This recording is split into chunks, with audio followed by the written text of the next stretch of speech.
13 साल से शादी के हो गए हमारे। सर मैं कहाँ जाऊँ? एक मनीष दुबे सर कमांडेंट है, उन्हीं के साथ उनका अवैध संबंध है। मैंने सर उनको 22 फरवरी को रंगे हाथ अपने आवास पर पकड़ लिया था।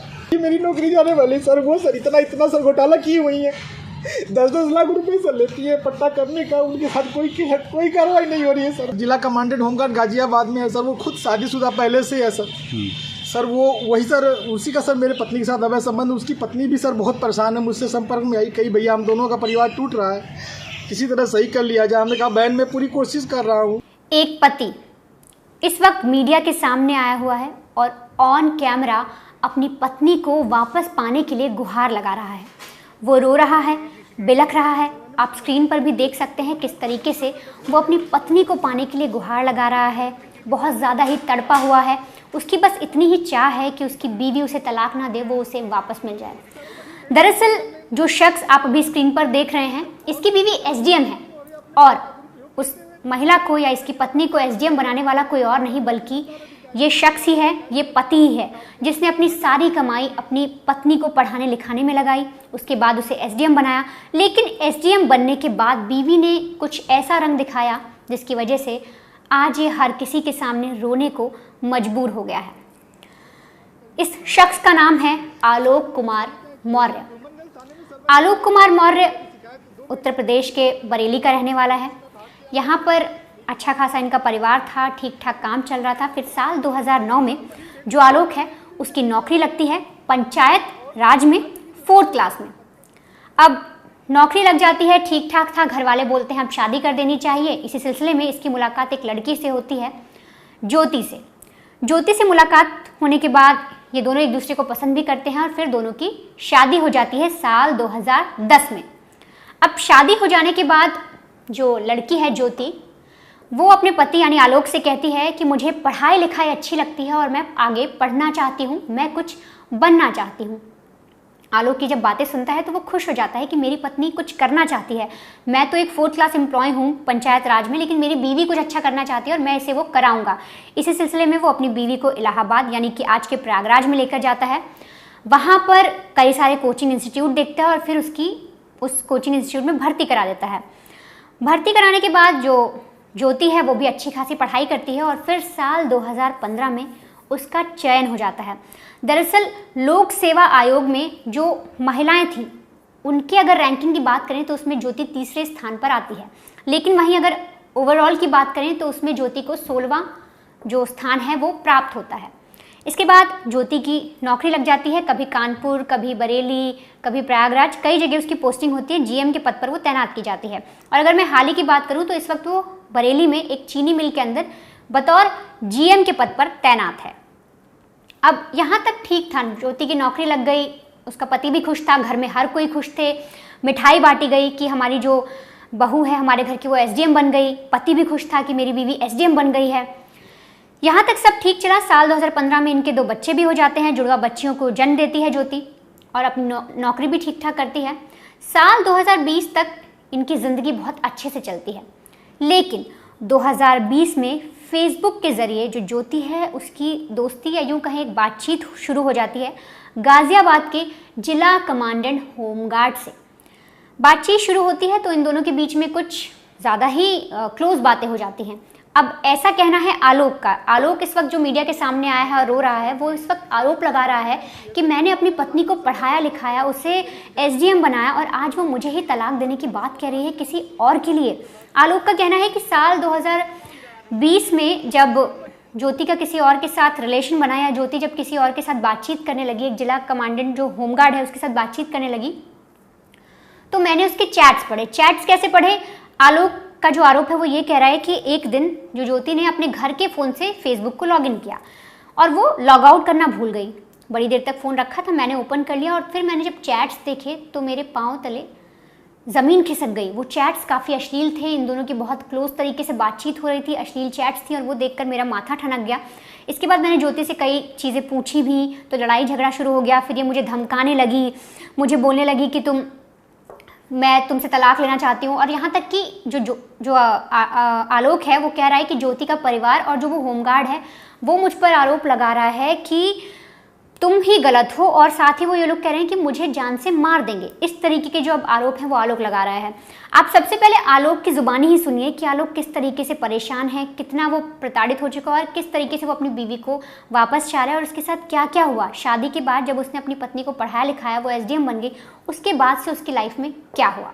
क्या मामला है? आप कह रहे हैं कि जिस लड़की को आपने पढ़ा लिखा कर एसडीएम बनाया वो आपकी जान की प्यासी हो रही है, क्या पूरा मामला? सर इसका सर मेन कारण सर है मनीष दुबे के साथ उनका अवैध संबंध सर, जिसकी जानकारी सर हमें करीब साल भर पहले हुई, लेकिन सर उन्होंने कहा कि दोस्ती है।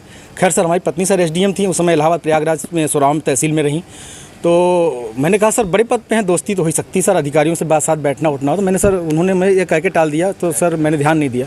सर इसकी भनक सर मुझे उसका ये जो शक था वो विश्वास सर 22 फरवरी को हुआ, जब मनीष दुबे गाजियाबाद से चलकर सर मेरे आवास एलनगंज स्थित सरकारी आवास पे आया और इनके साथ एक साथ कमरे में मैंने इनको देखा अवैध संबंध बनाते हुए। तब से सर ये मनीष दुबे और ज्योति मौर्य मेरे जान के पीछे पड़ गई हैं। कौन है? पूरी कहानी बताइए, क्या मामला है? सर 2010 में ज्योति मौर्य के साथ मेरी शादी हुई सर।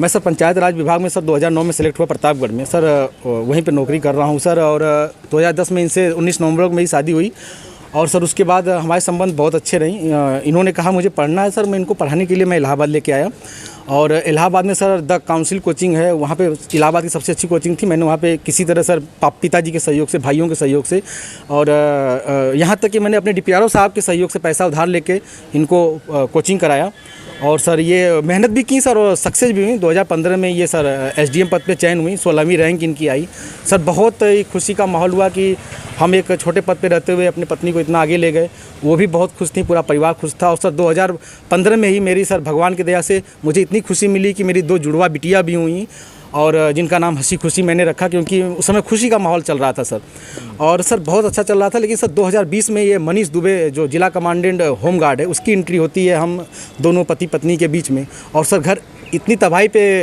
पहुंच चुका है कि घर तो टूट ही रहा है, बच्चे तो दूर हो ही रहे हैं, पत्नी दूर हो ही रही है सर, यहाँ तक कि मैं मुकदमा भी मेरे ऊपर हो गया है, और मेरी मौत की साजिश भी रची जा रही है। क्या धमकी, आपको कोई धमकी दी उन्होंने? हाँ सर, उन्होंने फ़ोन पे सर अभी 1 हफ्ते पहले फ़ोन पे सर उन्होंने हमारे गांव के किसी लड़के से बात की, तो उसने मुझे कॉन्फ्रेंस किया, तो उन्होंने उस पर कहा कि तो जो तुम काम कर रहे हो, जो ये जांचें करा रहे हो या करा रहे हो, इसके कारण तुम्हारी जल्दी से तुम मर जाओगे। हमने कहा ठीक है आप मरवा दीजिए, तो मैं नहीं मरवा रही हूँ, जो करवा रहे हो इसके कारण मारे जाओगे। हत्या की धमकी दी है? जी सर, हत्या की। और सर उनका भाई सर सचिन मौर्य है सर, वो मेरे घर से सर रखे मेरे काफ़ी जो कुछ पैसे थे, जेवरात थे, वो सर लेके चला गया मेरे सर। उसकी वीडियो बना के भेजा कि मैं लेके जा रहा हूँ, जो करना हो कर लीजिए। और सर मुझे चैटिंग लिख के भेजा है कि आपका व्हाट्सअप सब कुछ गायब कर दूंगा, हैक कर लिया हूँ, जो सेव करना हो सेव कर लीजिए। और सर उसने क्या किया कि मेरी सिम भी अपने पास रख लिया है, रख के यूज कर रहा है, मेरा बैंक अकाउंट है उसमें जुड़ा हुआ है सब कुछ, लेकिन सर वो मेरी जान पे सब लोग तुले हुए हैं सर। क्या वो आपसे तलाक मांग रही है? हाँ सर, उन्होंने मुझसे ऑडियो के माध्यम से कहा है, मुझे अभी तक कुछ ऐसा नोटिस तो नहीं मिला है, लेकिन सर उन्होंने कहा है कि तलाक प्यार से दे दीजिए, बवाल मत करिए, नहीं तो मैं आपको बर्बाद कर दूंगी। आपके डीपीआरओ से बात हो गई है, आपको बर्खास्त करा दूंगी, न नौकरी करने दूंगी न जीने दूंगी। आपने इसकी शिकायत कहाँ? सर इसकी शिकायत मैंने सर्वप्रथम सर उसी दिन धूमनगंज SHO साहब से की। उन्होंने मुझे राजरूपुर पुलिस चौकी भेजा, मैं राजरूपुर पुलिस चौकी पे आवेदन दिया, लेकिन सर कोई सुनवाई नहीं हुई। फिर सर उसके बाद मैंने ये 25 अप्रैल की बात है, फिर मैंने 27 अप्रैल को सर उनको ये रजिस्ट्री के माध्यम से सर उनको भेजा, कमिश्नर साहब को भेजा, DM साहब खत्री साहब के यहाँ मैं खुद स्वयं उपस्थित हुआ हूँ, उनसे मैंने बात की कि सर आपके SDM साहब हैं ऐसा कर रही हैं, तो उन्होंने कहा ठीक है मैं कार्रवाई करवाता हूँ। फिर मैं कमिश्नर साहब के यहाँ गया, कमिश्नर साहब को दिया, पुलिस कमिश्नर साहब के यहाँ उपस्थित हुआ, उनको दिया। फिर कहीं सुनवाई नहीं हुई तो सर मैं DGP साहब के पास गया, DGP साहब ने मेरे बात को संज्ञान में लिया, लेकिन फिर भी सर आवेदन ले लिया गया, कोई कार्रवाई नहीं हुई। उसके बाद सर मैं DG home guard BK Maurya sir के पास गया, उनके यहाँ से मुझे सर कुछ उम्मीद की लौ दिखाई दी, क्योंकि उन्होंने मेरे आवेदन को तुरंत संज्ञान में लिया और टीम गठित कर दी है। DIG इलाहाबाद उसकी जांच कर रहे हैं। मुझे सर कुछ उम्मीद लग रही है कि मुझे कहीं न कहीं हो सकता है न्याय मिले और मेरी जान बच जाए। तो सुना आपने आलोक ने क्या कुछ कहा।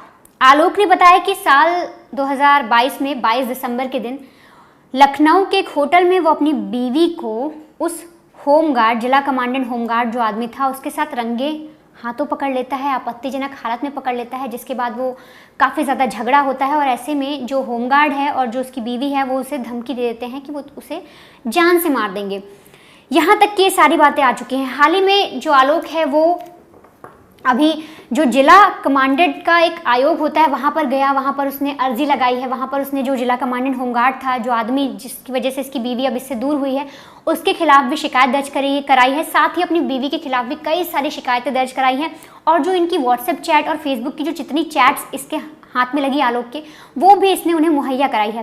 साथ ही मैं आपको एक और बहुत अहम चीज़ बताऊँ कि आलोक ने अपनी बीवी की एक 100 पन्नों की डायरी जो है वो पुलिस को सौंपी है, वो दी है उन्हें, और उसने कहा है कि जो मेरी बीवी है वो अवैध तरीके से वसूली भी करती थी। आलोक का कहना है कि जब बीवी की ये सारी चीज़ें मुझे पता लगी कि वो किसी और के साथ रिलेशन में है, मैंने उसे किसी और के साथ आपत्तिजनक हालत में पकड़ा, उसके बाद मैंने और छानबीन की तो मुझे पता लगा कि जो मेरी बीवी है वो इस तरीके से अवैध वसूली कर रही है। उस कम से कम आलोक बता रहा है कि हर महीने जो ज्योति है वो हर महीने 6 लाख की वसूली करती है। अगर इसके डेटा की बात करूं, मैं आपको इसका डेटा बताऊं तो जो पेज दिया है आलोक ने, जो प्रोवाइड किया, अभी आप स्क्रीन पर देख भी रहे हैं वो पेज, उसमें हर पेज पर एक तो स्वास्तिक बना है, स्वास्तिक बनाने के बाद वो शुभ लाभ लिखती है जो ज्योति है, उसके बाद वो पूरा बही खाता लिखती है, पूरा डेटा लिखती है, उसमें वो लिखती है किसको मैंने कितने पैसे दिए, किससे मैंने कितनी उगाही की, मतलब वसूली के पैसे लिखती है। फिर जिसको ट्रांसफ़र करती है वो पैसे, उनके भी नाम लिखे हैं। अगर अक्टूबर के महीने साल 2021 की बात करें तो 6,40,000 रुपए की वसूली ज्योति ने की। और ये सारी खबर जब हमारे ग्राउंड रिपोर्टर आनंद राज उस जगह पर गए, उन्होंने बातचीत की, आलोक से बातचीत की, और जब वो डायरी देखी, जो आप पेजेस देख रहे हैं, ये तब सारी जो एक्सक्लूसिव खबरें हैं या जो भी ये जितने भी पेजेस हैं, ये तब हमें मिले। और इसमें एक बहुत ही चौंकाने वाली बात है, जिस तरीके के आरोप आलोक लगा रहा है। फिलहाल इनकी जाँच होनी बाकी है कि क्या इसमें सच्चाई है, क्या ये ज्योति सच में वसूली करती थी, किस लिए उसने इस तरीके की डायरी बना रखी है। क्योंकि अगर डायरी के पेज पर देखें तो अक्टूबर साल 2021 में उसने 6,40,000 की वसूली की है। और हर महीने ये एक इंस्पेक्टर है जिसे 15,000 देती है, और एक मार्केटिंग इंस्पेक्टर है जिसे 16,000 ट्रांसफ़र करती है। तो इन लोग का भी नाम सामने आ रहा है, इसके लिए पुलिस जाँच कर रही है। लेकिन ऐसे में जब ज्योति का पक्ष जानने की कोशिश की और ज्योति के बारे में पता लगाने की कोशिश किया कि ज्योति मौर्य जो है वो क्या कह रही हैं इन मामलों में, उनके पति ने उन पर इस तरीके से आरोप लगा दिया है, तो एसडीएम मैडम जो हैं, एसडीएम साहिबा जो हैं, उनका क्या कहना है। तो ऐसे में जो एसडीएम मैडम है, ज्योति है, उसका कहना है कि उसके पति के द्वारा जितने भी आरोप लगाए गए हैं सभी बेबुनियाद हैं। उसका जो पति बोल रहा है, जितनी भी चीज़ें कह रहा है, वो सब गलत हैं। साथ ही ज्योति ये भी कह रही है कि मेरा व्हाट्सएप या जो मेरा अकाउंट था वो मेरे पति ने हैक कर लिया और उसने ये सारी चैट्स वायरल कर दी। लेकिन यहाँ पर ये समझने वाली बात है कि अगर ज्योति कह रही है कि मेरे पति ने चैट्स वायरल कर दी, तो ज्योति ये चीज़ें नहीं कह रही कि वो चैट्स की किसने हैं, क्या सच में वो चैट्स उस तरीके की हैं, आपत्तिजनक चैट्स हैं, अश्लीलता वाली चैट्स हैं जिस तरीके से बात हुई, और इसी वजह से आलोक नाराज़ है। और अब ज्योति जो है वो अपने पति से तलाक भी मांग रही है। ज्योति कह रही है कि जो मेरे पति हैं वो मुझसे 50 लाख रुपए मांग रहे थे और साथ ही कह रहे थे कि एक घर तुम मुझे दो, एक तरीके से दहेज। और उसने 2023 में मामला भी दर्ज करवाया अपने पति और 4 लोगों पर कि मुझ एक तरीके से मेरे साथ दहेज उत्पीड़न किया जा रहा है, मुझसे दहेज मांगा जा रहा है।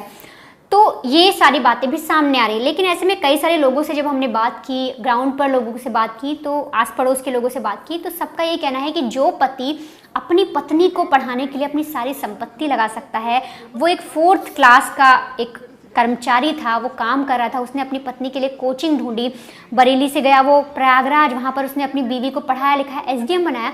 वो शख्स बाद में इतने साल बाद, मतलब आपकी 10 में शादी हुई, उसके बाद 2023 का जो मामला जब आपने आरोप दर्ज कराया कि दहेज मांग रहे हैं, ऐसा पति, ऐसा शख्स क्यों उस महिला से दहेज मांगेगा, वो भी अब?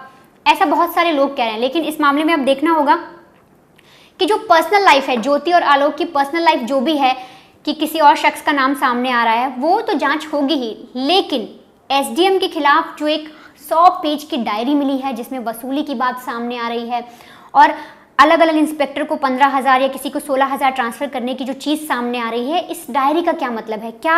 क्या ये करप्शन की तरफ एक और, मतलब एक कदम था करप्शन की तरफ? ये भी पुलिस जांच करेगी कि आखिर ये वसूली किस तरीके से हो रही थी, क्या इसमें सच्चाई है, जो आलोक ने फिलहाल अभी मीडिया के सामने और पुलिस को ये सारी जो डिटेल है वो मुहैया कराई हैं। इसकी जांच भी पुलिस अब करेगी।